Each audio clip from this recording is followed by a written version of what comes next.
Hey guys, this is अंकित और स्वागत है आपका मेरा यूट्यूब चैनल इंग्लिश विद अंकित में। तो दोस्तों, आज से हम लोग चर्चा करने वाले हैं टेंस के बारे में। ठीक है, देखिए, इंग्लिश में टेंस एक बहुत ही इम्पोर्टेंट चैप्टर है और बगैर टेंस के नॉलेज के, बगैर टेंस के ज्ञान के आप लोग इंग्लिश को तो सीखने का सपना ही भूल जाइए।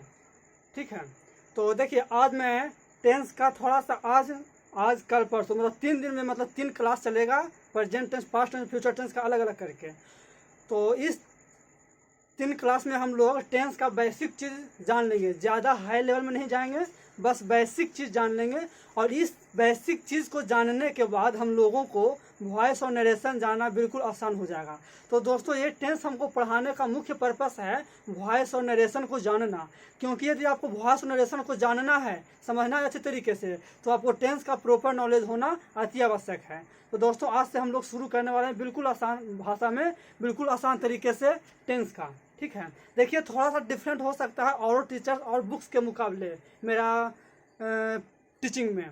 ठीक है, और क्योंकि इसमें कोई दिक्कत है नहीं, और जो भी मैं पढ़ाऊँगा इसमें बिल्कुल फैक्चुअल रहेगा। यदि आप कहें कि सर ये आप ऐसे बता रहे हैं, बुक में तो ऐसा नहीं दिया हुआ है, तो आप ये कैसे बता रहे हैं, तो दोस्तों आप कहिएगा तो मैं उसका प्रूफ भी दे सकता हूँ। ठीक है, तो चलिए ज़्यादा देर नहीं करते हैं और हम लोग शुरू करते हैं टेंस। देखिए, मैं फिर से बता रहा हूँ कि इस टेंस को हम लोगों को पढ़ने का मुख्य पर्पस है वॉइस और नरेशन को बेसिक तैयार करना। वॉइस और नरेशन को मद्देनजर देखते हुए हम लोग इस टेंस को पढ़ रहे हैं। तो ज़्यादा हाई लेवल में नहीं जाएंगे, बस बेसिक नॉलेज जितना होना चाहिए उतना के लिए ही हम लोग देखने वाले हैं। तो देखिए, शुरू करते हैं। देखिए, टेंस का मतलब क्या होता है? तो टेंस का मतलब होता है काल। अब काल का मतलब क्या होता है? तो काल एक प्रकार से समय है।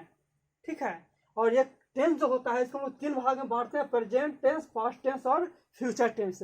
अब बतलाइएगा, आप लोग कहिएगा कि सर जो टेंस है वो 3 भाग में बढ़ता है। ठीक है, तो फिर तीनों का कितना कितना भाग में बढ़ता है?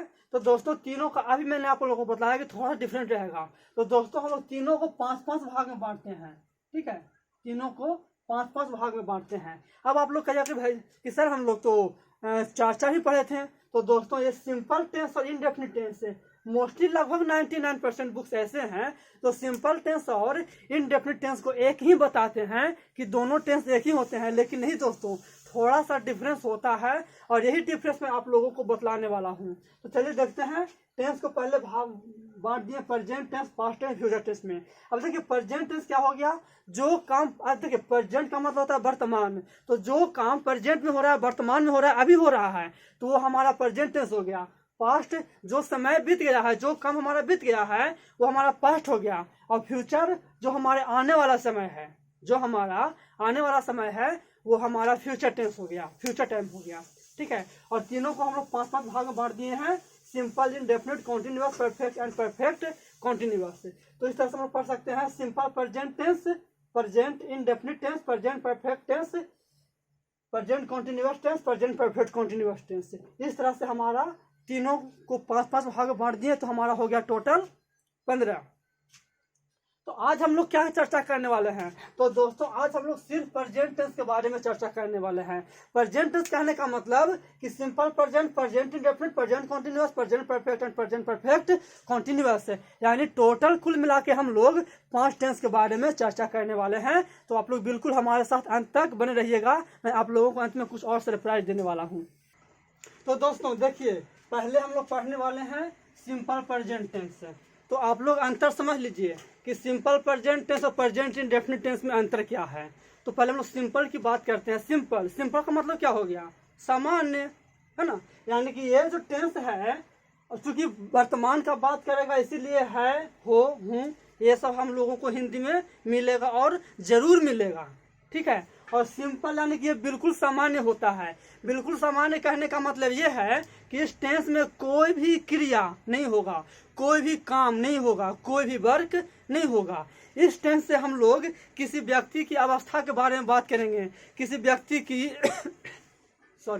किसी व्यक्ति की अवस्था के बारे में बात करेंगे, किसी व्यक्ति की जाति, धर्म, पेशा, कौन सा पेशा है की बात करेंगे, किसी व्यक्ति का स्थिति के बारे में बात करेंगे। यानी कुल मिलाकर कहिए तो इस टेंस में कोई भी काम नहीं होगा। तो देखिए, और इस टेंस का स्ट्रक्चर क्या होगा? आप लोग हर तो देखिए, चूंकि मैं पूरा सीरीज चला रहा हूँ, ठीक है, आप लोग भी जरूर देखिएगा और अपने दोस्तों को पास भी शेयर कीजिएगा। मुख्य रूप से उन बच्चों के पास शेयर कीजिएगा जो इस बार मैट्रिक का एग्जाम दे करके और इंटर में प्रवेश किए हैं। उन लोगों के लिए एक फाउंडेशन तैयार होगा, ठीक है। तो स्ट्रक्चर क्या रहेगा, पहले सब्जेक्ट दे दिया जाएगा। सब्जेक्ट क्या होगा, कौन व्यक्ति क्या है, ठीक है, वो उसका नाम रहेगा। उसके बाद सब्जेक्ट के अनुसार इज या एम या आर का प्रयोग करेगा होगा। उसके बाद हम लोग नाउन या फिर एडजेक्टिव का प्रयोग करेंगे, यानी कुल मिलाकर के इस टेंस में कोई क्रिया नहीं होगा। सॉरी। तो देखिए, जैसे हम लोग कहते हैं, एग्जाम्पल दिया हुआ है, वह रमेश है। अब बताइए कि इसमें कोई काम हो रहा है? इसमें कोई काम हो रहा है? नहीं दोस्तों, इसमें कोई काम नहीं हो रहा है। वे लोग अमीर हैं, कोई काम हो रहा है? कोई काम नहीं हो रहा है। तुम बीमार हो, कोई काम हो रहा है? नहीं। हम लोग दोस्त हैं, कोई काम हो रहा है? नहीं। मैं एक शिक्षक हूँ, कोई काम हो रहा है? नहीं। इसमें ये हमारा पैसा की बात किया जा रहा है। मेरा भाई मूर्ख नहीं है, क्या इसमें कोई काम हो रहा है? नहीं दोस्तों, ये हमारे भाई का विशेषता बतलाया जा रहा है। हम लोग दोस्त हैं या हम लोग क्या हैं ये बताया जा रहा है। इसमें कोई काम नहीं हो रहा है दोस्तों। अगर हम देखिए कहोगे आप लोग कि तो सर काम क्या होता है, तो हम लोग प्रेजेंट इंडेफिनिट पढ़ते हैं। क्या पढ़ते हैं कि मैं क्रिकेट खेलता हूँ, वह प्रतिदिन विद्यालय जाता है। हम लोग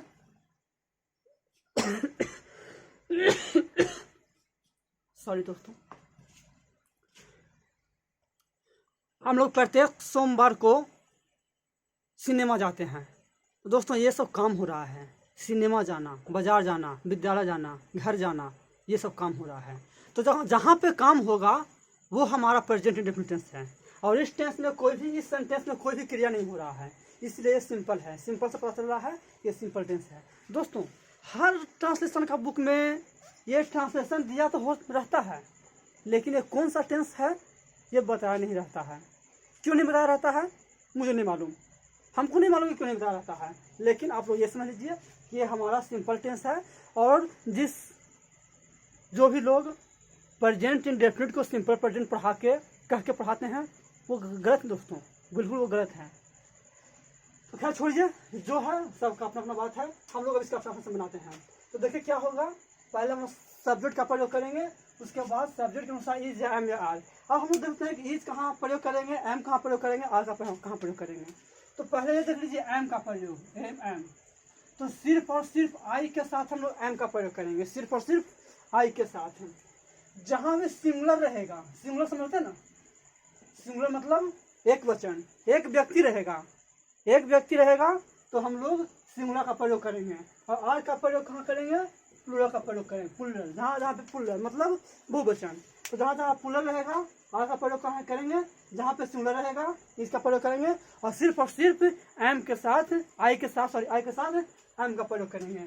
उसके बाद स्थिति के अनुसार नाउन या फिर एडजेक्टिव का प्रयोग करेंगे। बस आपको देखना है कि काम हो रहा है या नहीं हो रहा है, तो आप लोग नाउन या एडजेक्टिव का प्रयोग कीजिएगा। और हाँ, यदि इसी सेंटेंस में हम लोगों के पास यदि निगेटिव रहेगा, नोट लगा हुआ रहेगा, नहीं लगा हुआ रहेगा, तो हम लोग इज या एम या आर के बाद नोट का प्रयोग करेंगे, ठीक है। देखिए दोस्तों, आप लोग हमेशा याद रखिएगा कि नो या नोट, यहाँ पे नो का प्रयोग हो सकता है, ठीक है। तो नो या नोट का प्रयोग हम लोग हमेशा और हमेशा तीसरे स्थान पे करते हैं। तीसरा स्थान कैसे हो गया, पहला स्थान है सब्जेक्ट, दूसरा हो गया इज या एम या, तीनों में से कोई एक ही लगा होगा ना, हाँ, तो इज या एम या आ हो जाएगा। उसके बाद हम लोग नो या नोट का प्रयोग करेंगे। चलिए देखते हैं, हम लोग यहाँ से बनाते हैं। तो वह रमेश है, कोई काम नहीं हो रहा है, तो हम वह रमेश है, चूंकि व्यक्ति है, पर्सन है, तो हम लोग ही का प्रयोग करेंगे। उसके बाद हम लोग इज या एम का या आर का प्रयोग करेंगे। अब बताइए, ही एक व्यक्ति के ढेर सारा व्यक्ति है, एक व्यक्ति है ढेर सारा है, एक व्यक्ति है तो इज का प्रयोग करेंगे। और रमेश का है तो रमेश को रमेश लिख देंगे। देखिए दोस्तों, आपको ध्यान दीजिएगा कि जब भी कोई प्रॉपर नाउन रहेगा, प्रॉपर नाउन मतलब व्यक्तिवाचक संज्ञा, व्यक्तिवाचक संज्ञा कहने का मतलब किसी भी चीज का नाम रहेगा तो उस नाम का पहला अक्षर, पहला लेटर बड़ा होता है, ये याद रखिएगा। चलिए ठीक है, कोई बात नहीं। नेक्स्ट है वे लोग अमीर हैं, और वे लोग क्या हो जाएगा, दे हो जाएगा। उसके बाद है। अब बतलाइए यहाँ पे है हो ये नहीं देखना है, देखना है कि व्यक्ति कितना है। तो व्यक्ति यहाँ पे ढेर सारा है, एक व्यक्ति नहीं है, यहाँ पे ढेर सारा व्यक्ति है, तो हम लोग आर का प्रयोग करेंगे, ठीक है। और अमीर का हो जाएगा रिच। उसी तरह तुम बीमार हो, तुम का हो जाएगा यू। यू अब देखिए यू सिंगुलर हो या प्लूरल हो इससे मतलब नहीं होगा, यहाँ पे यू के साथ आर का प्रयोग होता ही होता है। तो यू के साथ आर और बीमार का इल का प्रयोग कर देंगे, ठीक है। सिक का प्रयोग कर सकते हैं, लेकिन सिक मतलब कमजोर होता है। हम लोग दोस्त हैं, चलिए हम लोग वी।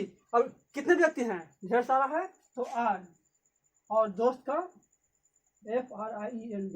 अब देखिए ये नाउन है, ढेर सारे हैं, तो एस लगा दिए फ्रेंड्स, ठीक है। मैं एक शिक्षक हूँ, आई के अनुसार एम लग जाएगा। और उसके बाद अब चूंकि एक शिक्षक है तो एक टीचर, एक ही व्यक्ति में ना, और एक ही व्यक्ति है ना कि ढेर सारे अंकित है नहीं ना, यहाँ पे एक ही है, चलिए कोई बात नहीं। मेरा भाई मूर्ख नहीं है। अब देखिए इसमें सब्जेक्ट कौन है, सब्जेक्ट यहाँ पे सिर्फ और सिर्फ एक ही व्यक्ति है, कौन, मेरा भाई। तो मेरा भाई का मतलब माई ब्रदर। उसके बाद इज या एम या आर, तो मेरा भाई एक ही व्यक्ति है, तो इसका प्रयोग हो जाएगा। अब नहीं है तो इसके बाद हम लोग नोट का प्रयोग कर देंगे। और मूर्ख का क्या होता है, मूर्ख का होता है फुलिश, तो फुलिश का प्रयोग कर दीजिएगा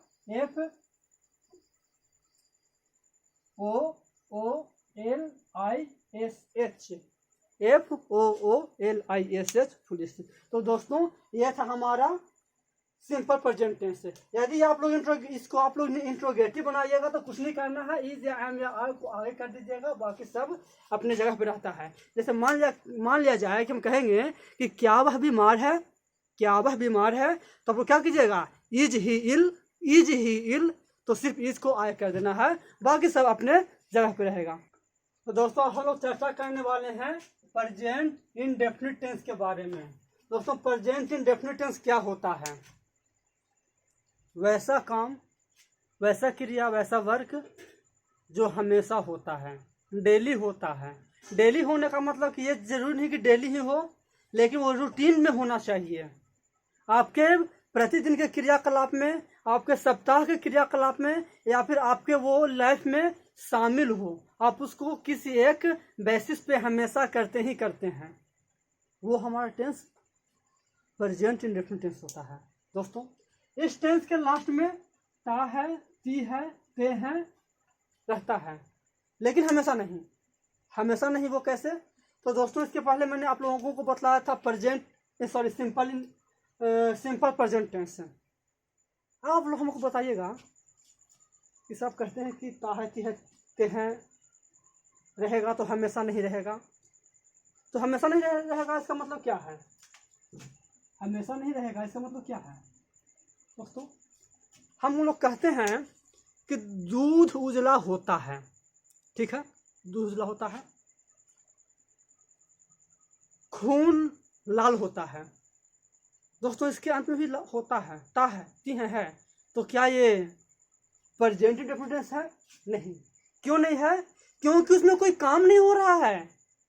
प्रेजेंट इंडेफिनिट टेंस में काम होता है, ठीक है, तो उसमें काम नहीं हो रहा है, तो वो सिंपल प्रेजेंट में बनेगा।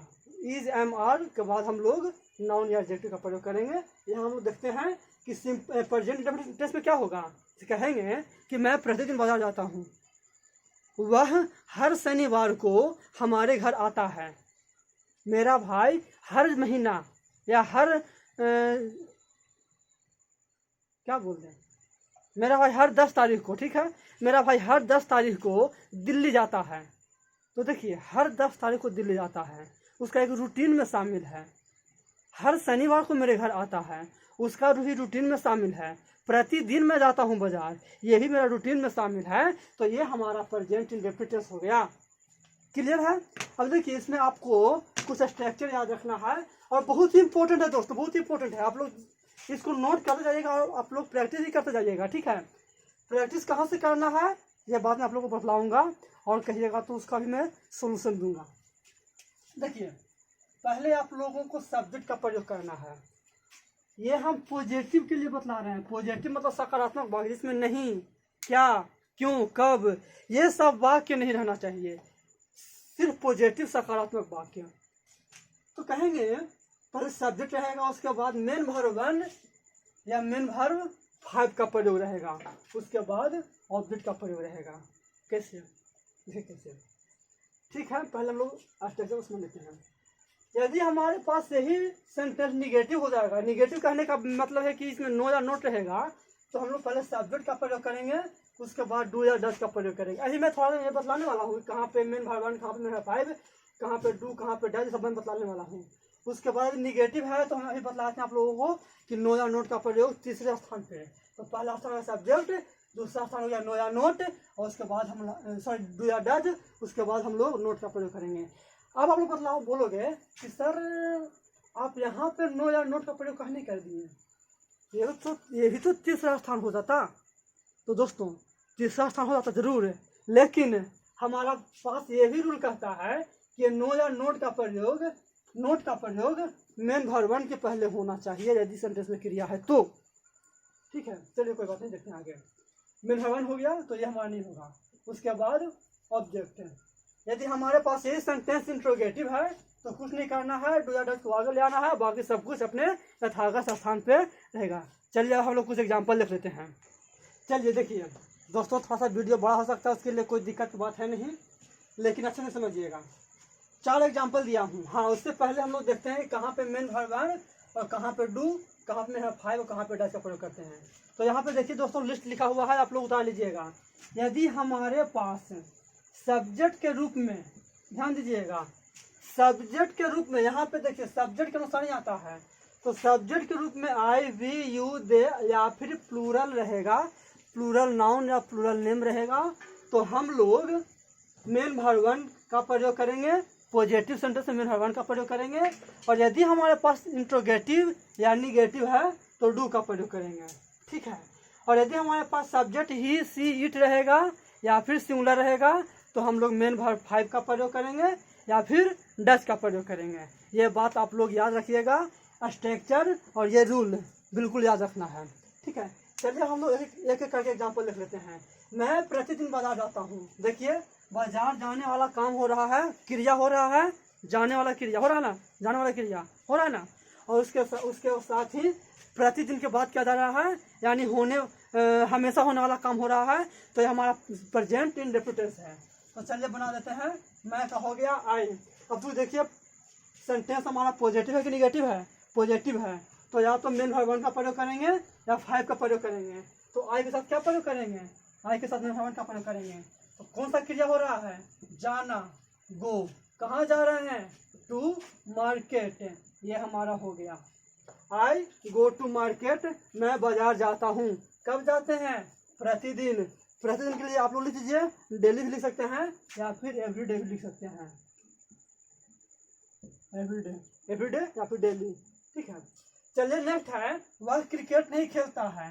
तो वह का हो गया ही, देखिए वह क्रिकेट नहीं खेलता है, उसके रियल लाइफ में डेली का काम में शामिल है, नहीं करने वाला, क्योंकि निगेटिव है। ठीक है, तो ही का प्रयोग करेंगे, और निगेटिव है तो हम लोगों को डू या डज चाहिए। अब बताइए डू या डज डू, तो देखिए ही है तो हम लोगों को डज का आवश्यकता है, तो डज का प्रयोग करेंगे। अब नहीं है तो हम लोग इसके लिए नोट का प्रयोग करेंगे।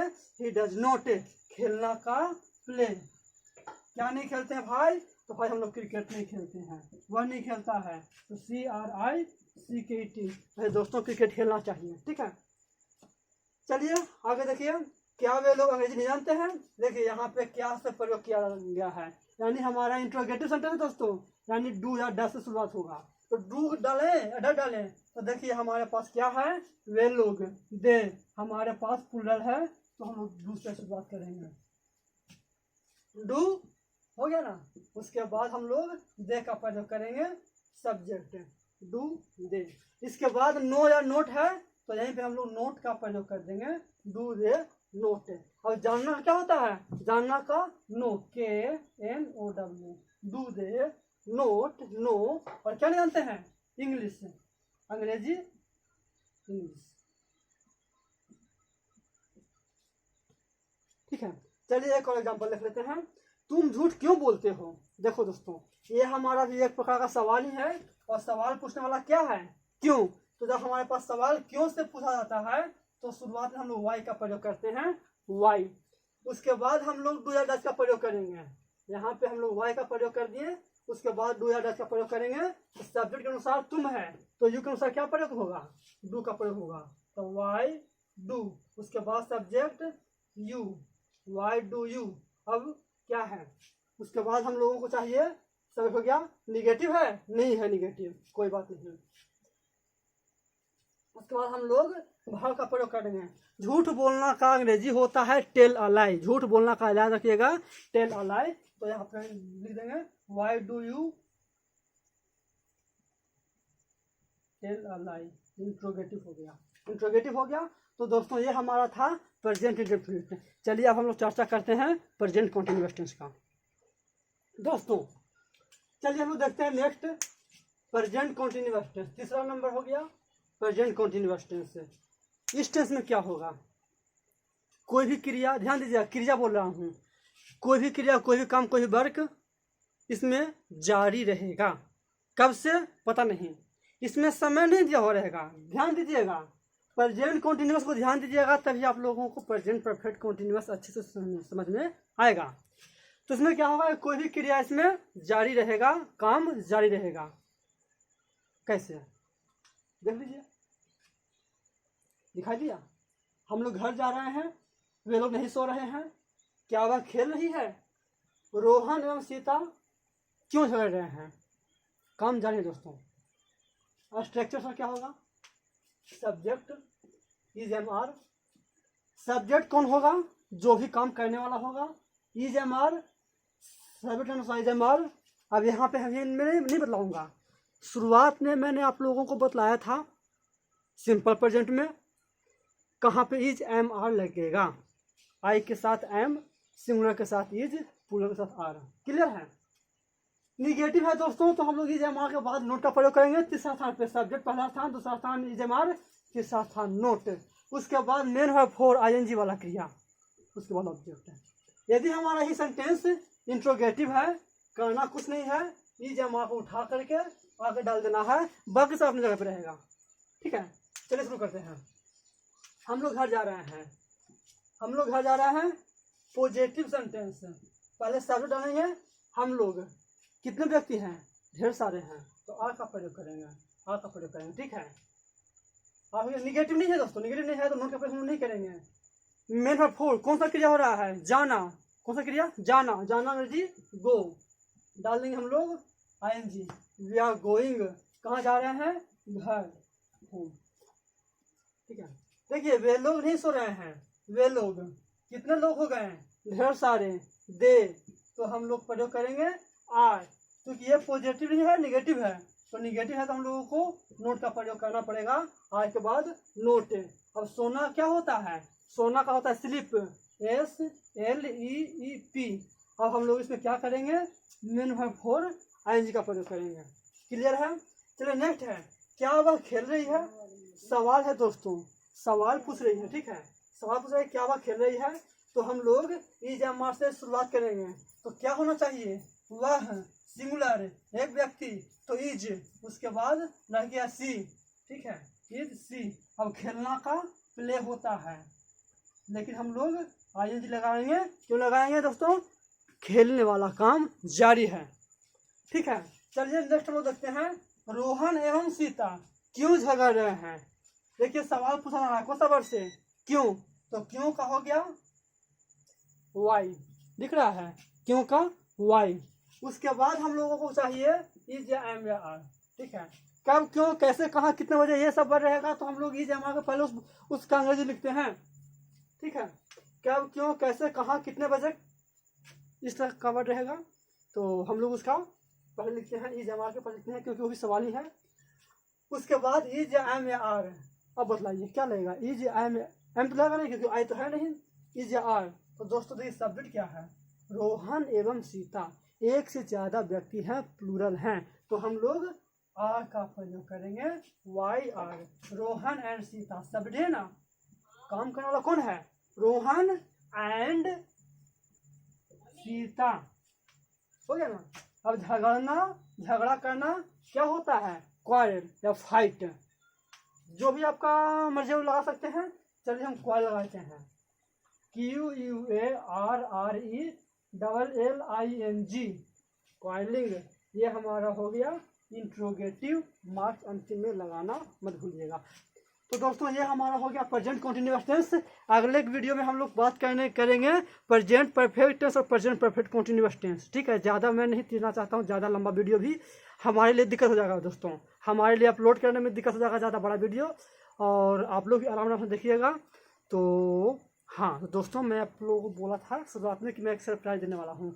तो दोस्तों जितने भी आपके जूनियर हैं या आपके दोस्त हैं, आपके कलीग हैं, आपके फ्रेंड हैं, सबको बता दीजिएगा कि मैं आप लोगों को ट्रांसलेशन का एक भाग लेकर आने वाला हूँ। मैं आप लोगों को ट्रांसलेशन का एक सीरीज लेकर आने वाला हूँ, ट्रांसलेशन का एक सीरीज लेने वाला हूँ। उसमें हम लोग बिल्कुल शुरू से लेकर के अंत तक ट्रांसलेशन सीखेंगे, सिर्फ और सिर्फ ट्रांसलेशन। लेकिन उसके साथ ही उसमें हम लोग विस्तृत पूर्वक जानकारी करेंगे। दोस्तों कहाँ से सर, कहाँ से कीजिएगा? कुछ तो होना चाहिए सोर्स, कुछ तो स्रोत होना चाहिए, कुछ तो बुक होना चाहिए। यस, तो देख लीजिए, ये आपके पास दोस्त है, आपका बुक है, आपका साथी है, मेरा साथी है, हम सबका साथी है। ध्यान दीजिएगा, ये बुक आपके पास होना चाहिए, होगा बढ़िया बात है, नहीं है कोई बात नहीं, मार्केट से खरीद लीजिए। दोस्तों ये बुक थोड़ा सा महंगा है, मैं मानता हूँ, लेकिन हर जगह हर मार्केट में उपलब्ध है। अमेजन फ्लिपकार्ट से भी आप लोग मंगवा सकते हैं यदि आप मार्केट नहीं जा सकते हैं तो। ठीक है, 200, 220, 230 ऐसे कुछ आएगा बुक का कीमत। तो आप लोग पढ़ाई पे इन्वेस्ट करने से मत कतराइएगा। ठीक है, तो आप लोग कमेंट में जवाब दीजिएगा कि हम लोग इसका शुरुआत कब करें। कोरोना में घर बैठे इंग्लिश सीखने का अच्छा मौका है, अच्छा